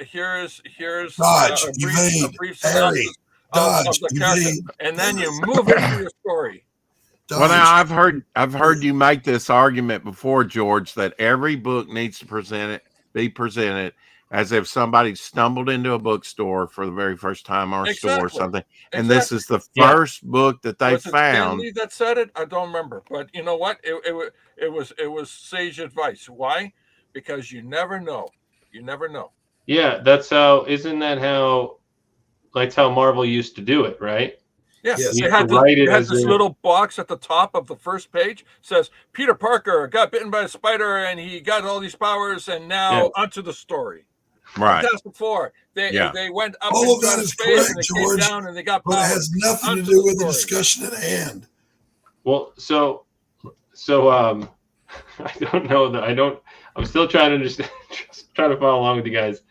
But I would hear Chuck talk about how difficult it is to write for kids and stuff, right? So like how difficult it was, and how like I do, like now that I've 3 years now been a father, and I'm noticing a lot of the books that are coming out for kids, and they are borderline retarded, okay, of how bad they are, okay. And sorry for anybody. I'm like, I would read these things, and no wonder, like the songs, like just the Baby Shark song, like I ban a lot of these new songs. Like we're not allowed. I don't allow my children to listen to any of those things because it just feels like you're dumbing them down. And Right. I'm like, I get what you're saying, and my granddaughter was here for a couple of days, and she would climb up me like a Mount Everest and all that stuff, and then and then I would say to her, "Did you brush your teeth?" She goes, "Yes." I said, "Did you brush your nose?" She goes, "Yeah." Wait, what? Okay, did you brush your toes? No, what? and I would make a rhyme for everything, and then I would make her. And then sometimes I would actually trick her into picking up after the mess that she puts, all the toys on the floor, and I go, "Hey, I bet you can't pick up that toy and toss it into that box over there. I don't think you can do it." And she goes, "I bet I can." All right, let's show me. She goes, "Oh, you got lucky the first time. I don't think you can do it again." Eventually, she cleaned up. You got to think like a kid. You got to talk like a kid. Yeah, and I think that it's when it comes to the art and the story, it's really hard. It's really hard to kind of pinpoint. I can't say it's 50-50. It's never 50-50. It's always right here. More. Draw like a kid. Draw like a kid. Don't draw like an adult. Thick lines, bold colors. That's why I changed everything. I changed. Only because I'm noticing that even with comics, the comic medium is a fast-paced, gritty, like it's got to be done fast, right? It's got to be. It just has that deadline kind of. It's always been like that, right? So and then just get yourself some 3D assets, some photography, a bunch of slaves. Hey, I'm all fine. I'm fine with getting to the final product however you can. Yeah. I'm not. You know what? What you're saying there, Anthony, is keep the energy in the work. Hold on. Yeah. Right? So hold on. What was it? So the Alex Toth, right? Right. Okay. So in the beginning of this book here, no, I'm not going to show any pictures or anything like that. You don't have to. Oh, okay. Come on. Get that camera on me. Okay. So it says points. Okay, wait a minute. Let me get nose cam. Wait, that wasn't. That's nose cam's good. Nose cam. Yeah. So brush your nose. So then. Didn't mean to do that, Doc. That's a finger cam. So what I'm noticing that drawing super hyper detailed stuff, like I was following manga early on, and I didn't know that they had like 6 people in a team. And I was trying to do the work of a 6-person team, and then in my work things weren't getting done. I wasn't getting out there. I was taking forever on every page. Yep. Right. So then eventually, like I said, like I didn't have comic book friends, and I didn't eventually learn that again. You want to. So Alex Toth is saying one of his rules about points to keep in mind, and he goes, as I try to do and often fail, I might add. So one of them is eliminate the superfluous, the unnecessary, and he says to be lazy. Yep. Yeah. Dave Stevens, Alex Toth, simple lines. What do you call it? What do you call that? Bone. The guy who drew Bone. Same thing. Right? It's simple lines. Just only draw the lines that will convey the story. Everything else is gravy. He goes edit. Gravy, do it later. Edit your work. Your art continuously at every stage, save work, focus on the remaining important picture elements, emphasize what is important in a scene, save drawing, and he goes, isolate such key elements as one does in a viewfinder. And he goes, close-ups only when needed, faces for mood and expression, and objects small, difficult to do extinct. So it's like, like the way I do pages now, it's like, I didn't know that, like, I thought everything needed to be like a certain way. I needed to draw every little, I needed to just blow. But the way Toth would draw was like, it almost seemed like there was not a lot and there was so much more. It was just like, just hold back, You know, you don't have to go crazy. I've learned a lot from all the old American artists through Graham Nolan's like storyteller thing, Alex and Raymond. noticing that even him, like, you know, and like he, even in his art, you know, holding back your style. And this is the kind of style you can work with and get things done faster, get things done quicker. And you know, when you do that close up, then it makes the most impact, right? Yeah. He's saying use that sparingly. Eisner, you know, Will Eisner, yeah. Will Eisner, Wally Wood, Al Williamson, Yeah, right. Alex Raymond. I got Wally Wood's 21 panels or 22 panels at work every time. Yep. Right. I have it right in front of me just in case I need to do something. Yeah. So yeah, I mentioned the other day that Joe Kubert, he doesn't put a lot of detail in feet. He just says everybody knows what a foot is, and he leaves that up to people to fill in the blanks, you know, in his art style. Yeah, and I still add the details a lot, but man, things have changed to where what I've done before. I'm trying to find an example I could show you. You know, the details that you're thinking of putting in when it's line art, you can actually just don't put them in and do it during color. You call that gravy. Yeah, I purposely leave things out for the colorist to fill in later. Yeah, I leave food out for the kids, you know, but you know they have to figure out how to cook the food. What? I'm just waiting on Anthony to find that thing he's looking for. Yeah, I'm just still trying to find it here. Yeah, I mean, it was the early 80s before I even knew about Toth. Yet I was seeing a lot of his designs through his stuff at Hanna-Barbera for decades, you know, for at least a decade. Hey, you know, if a cow can't produce milk, is that utter failure or a milk dud? Both.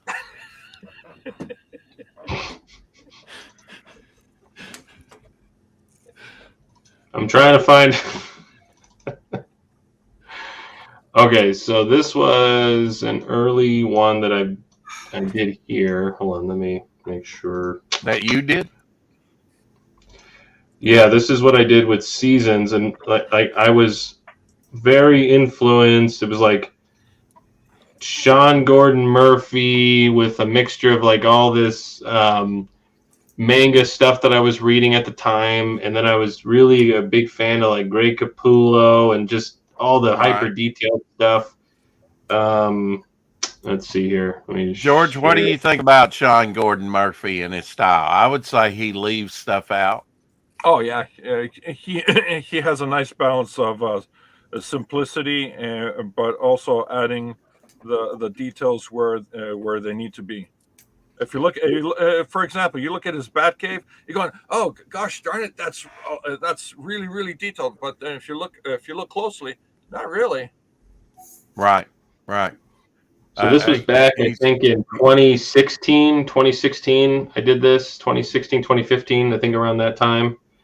And I had just been learning how to use Clip Studio Paint. And then I did, this is all hand inked, and then I scanned it and just colored it in like this. That got the foreground character screams Greg Capullo. That guy right there. Yeah, that right there. Yeah. I probably swiped something, like I saw a guy walking like that in the thing. I don't even know. It was like, it does look like a Greg Capullo drawing, right? It does, yeah. Yeah. I'm not saying that's bad. I'm saying that's fucking awesome if you can pull that shit off. Yeah. You know? So that's all I was doing. It was just like drawing. I would have a Spawn comic book open with his art, and then just do all these little details all over the place like that. And then I stopped doing this, but I still do like the folds in the clothes. I like the folds in the clothes and all that stuff, but I don't add all these little details. There's little marks here, little pen marks and everywhere. I don't do that anymore as much. So I'll let me stop sharing. I'm going to show you another thing, and then I'll like current today. anyways, let me see. Well, you hopefully as an artist you use what works when it's appropriate, right? You're all the time making those artistic choices. You should, I guess, with every piece you do, challenge yourself or try and challenge yourself. Oh yeah, I keep continuously doing things that I've never done before. Yeah, well, me, I've been trying to do less and less for 3 decades, and I'm almost there now. I'm almost there. Almost there. Yeah. I think I found just the right people I can exploit for little to no work. Retirement. It's called retirement. The comic book industry, that's where it's at.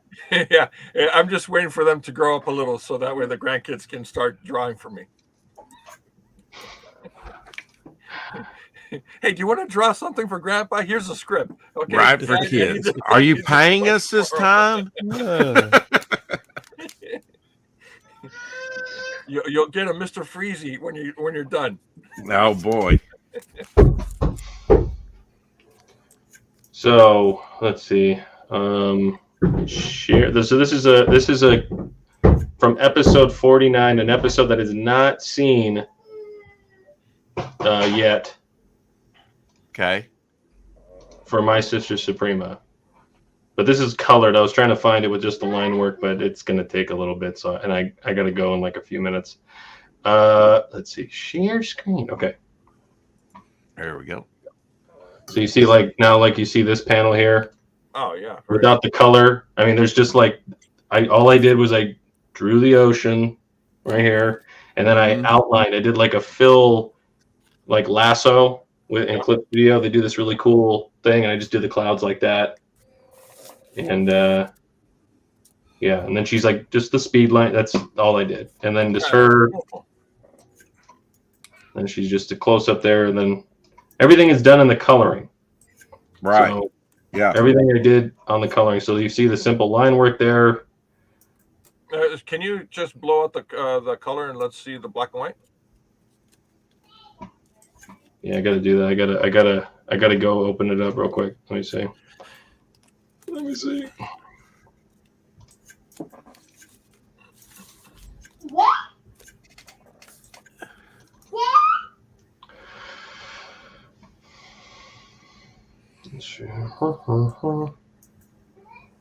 Yeah, I've had to consider when you're doing for stuff for print, I've had to consider down the line, okay, how's this going to be colored? Leave this for the colorist to fill in. You might have convey an ideal to them. Well, if but you now, want the red paint, you just leave them. If you want orange, then you make sure they drink a lot of, what do you call it? Tang. Tang. Yeah.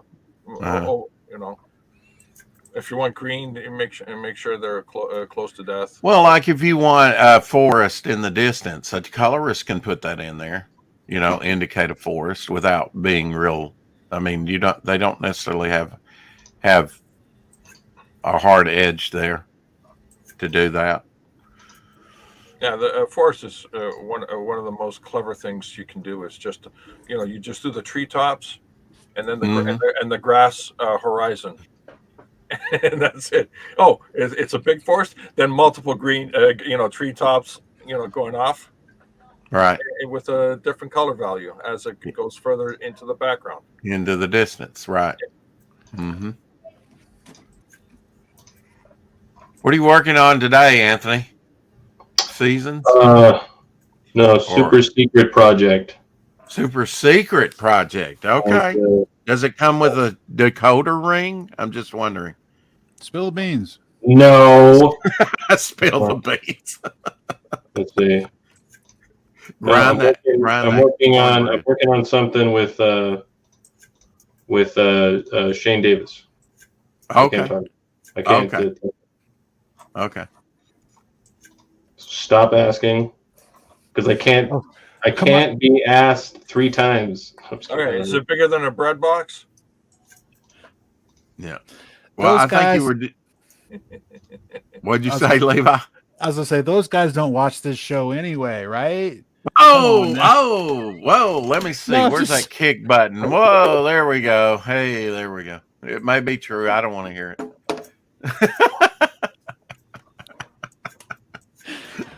You'd be surprised at who watches this. No, I'm not anymore because it was two nights in a row. There was my fat face up on Ethan's thing there, and it was kind of like, oh, geez. Oh, when he fapped me? Yeah. Yeah. Okay. I have not yet seen those.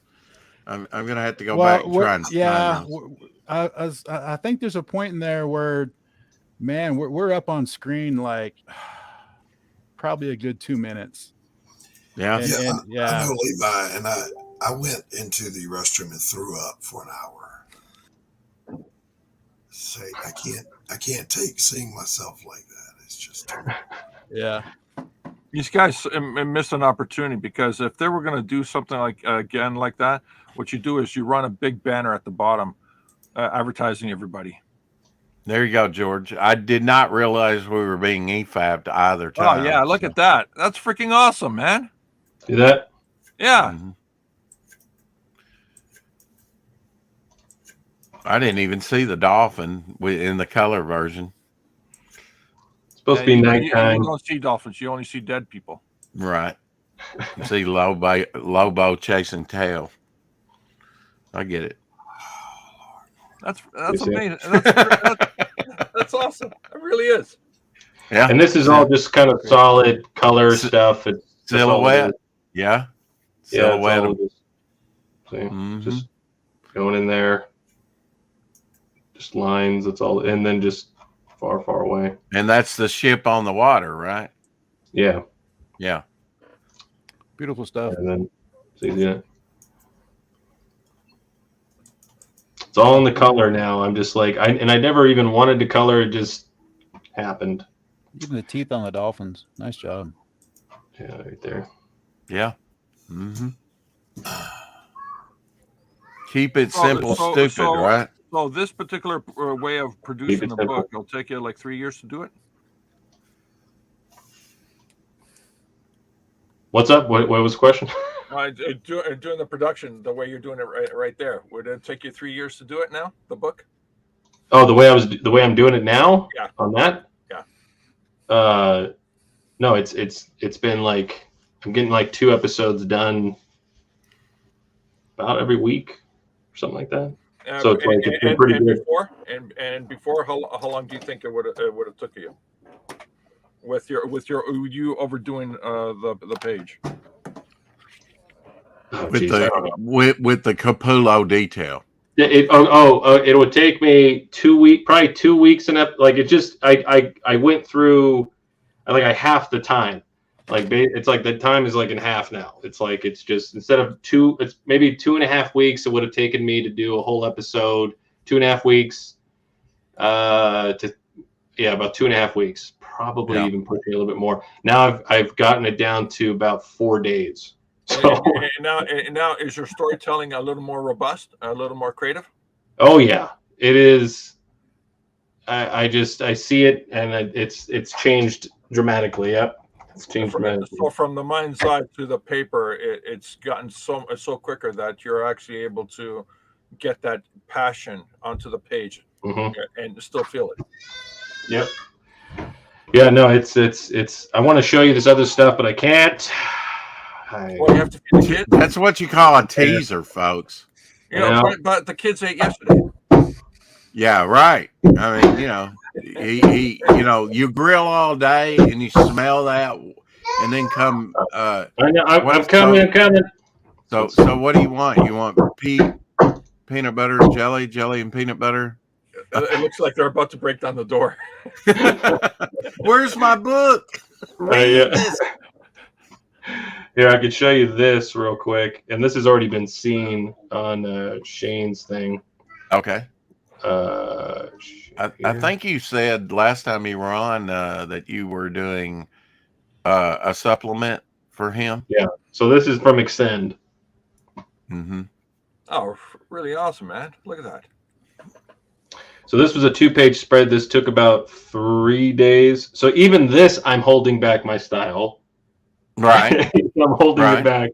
And this took me about three days. Wait, are you telling me the center crease of the page goes down that guy right there? Yeah, we moved it. It's moved. It's like he's scooted over. Okay. It was like an accident. It was just like I wasn't thinking. Because it looked perfect the way it was. And then I was trying to speed through this like as fast as I could, and so I'm not familiar what this project is about. Is it primarily a sci-fi thing? What is it, Anthony? It's a video game. It's like it says it's his Tron, and he says it's Tron meets I forget. I guess I can go to it's a video game world type of thing. So okay. Like they're in a Matrix or something, right? Yeah. All right. Thanks, NPC. Always wanted to say. Anyways, thanks for having me on, Rex. And nice meeting all you guys. I'll talk to you guys probably some more another time. Awesome. All right. Go have some fun. All right. See you later. And that's the last we heard of him. Hungry kids. He was never seen again. He was eaten alive. Yep. Those kids. Here, would you like some steak? And they just eat up the whole arm with the steak. Sure. They were hungry. You shouldn't have offered them the PBJ. The little critters from Galaxy. PB and J. Hit that like button if you haven't already, please, and thank you. No, it's not like I'm losing my voice or anything. Never mind. How can you lose your voice? You hardly talk.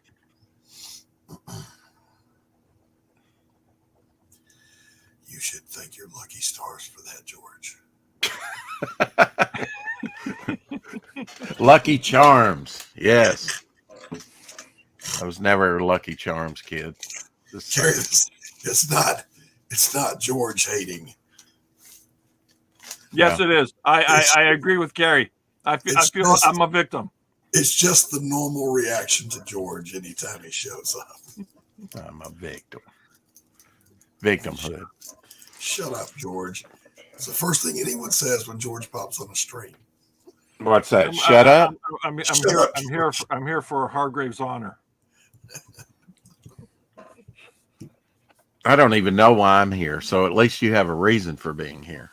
I honestly don't know why I'm here, Rex. Your next assignment, maybe? Maybe. I was about to go live. Yeah. Having lost track of what time it was, I didn't know it was this late. Yeah. And I was going to go live and do a mute stream. Okay. Wait, did you say a mute stream? Mute. What's a mute? MEWT. Mute. What's no? The question is in the movies. Like what's a ute? From my cousin Vinny. What's a ute? Yeah. Did you say ute? Yeah. Ute? What is a ute?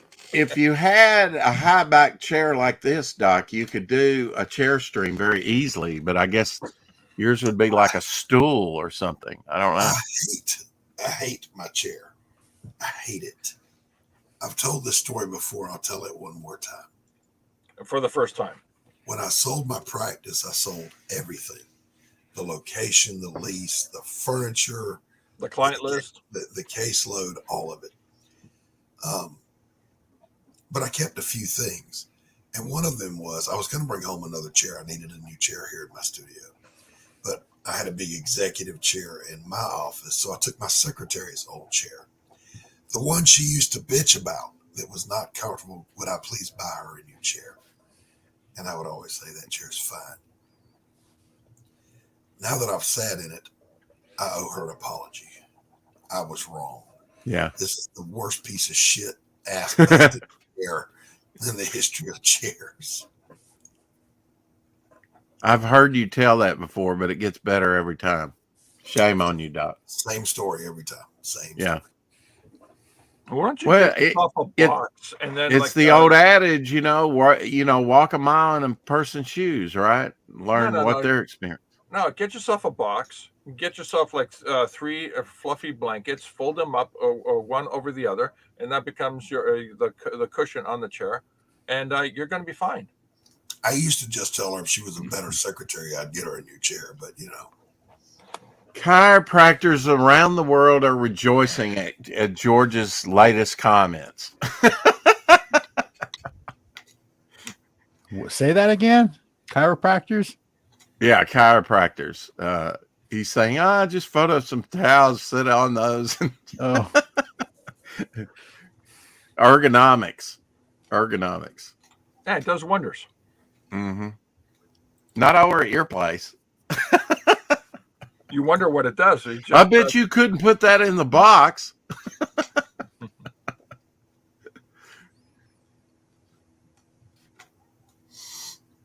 All right. 2-hour mark. Dang. And we're over it. I'm starting to get a nosebleed from George. I think I burst a blood vessel somewhere in this conversation, or lack thereof. Anyway, keep collecting. Thanks, everybody. We'll see you again tomorrow. Same time, same bat channel. I want to thank all my guests for coming on. I don't know why you continue to do it and take this abuse, but there you are. Thanks for punishment. If you haven't went and signed up yet, please go sign up. I think most people have signed up for the Devil Flyer magazine, but if you haven't, please and thank you. Would appreciato. I'll drop the link one more time in the chat before I hit the end button. It's the final countdown. Also, go over and sign up for A Damn Dirty Thing, darkgiftcomics.com. I'll thank you in my prayers. Yes. I got to get that new one loaded. I do like the. Is this any shorter, or is this the same length, the one that I have? Same length. Okay. Just better quality. Yeah, you got the sound effects of the gunshot and the woman screaming and stuff. Well, anyway, here's Rex. The Ass Theater.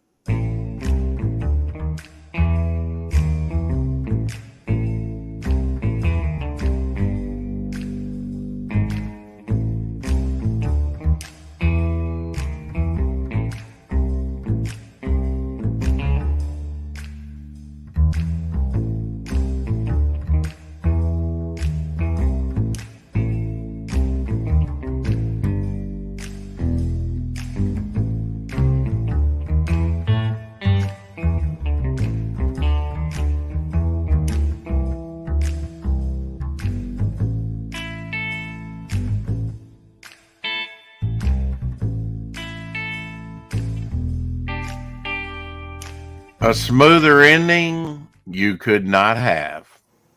Bow